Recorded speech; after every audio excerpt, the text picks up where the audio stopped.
Pour ou contre la privatisation de la Poste? Êtes-vous pour ou contre la privatisation de la Poste? C'est la question actuellement posée un peu partout en France. Depuis samedi dernier, les Angevins sont également invités à participer à cette votation citoyenne. La votation citoyenne, c'est en quelque sorte un référendum pour de faux.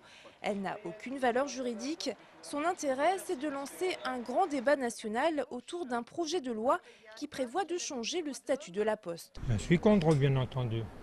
Pourquoi?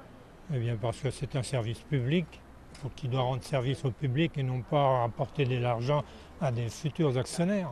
Je pense que si c'est privatisé, les services publics vont disparaître et on va le sentir partout, dans les petits bureaux à la campagne où il y en aura de moins en moins, c'est déjà le cas d'ailleurs. Et puis ici où il y aura des queues de plus en plus longues puisqu'il y aura moins de personnel, puisqu'il paraît qu'il y a trop de fonctionnaires. Donc évidemment contre. Ce qui fait débat, c'est un projet de loi qui prévoit le changement de statut de la Poste en société anonyme à capitaux publics. Il s'agit d'ouverture du capital.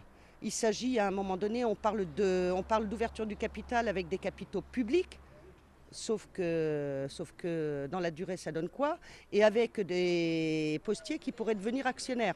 Parmi les syndicats, tous ne sont pas d'accord avec cette votation citoyenne.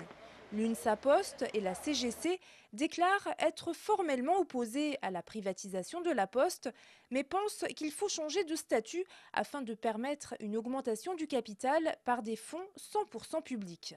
Si vous souhaitez donner votre opinion sur l'avenir de la Poste, vous avez jusqu'au samedi 3 octobre. Pour connaître les endroits où voter, un site internet www.appelpourlaposte.fr.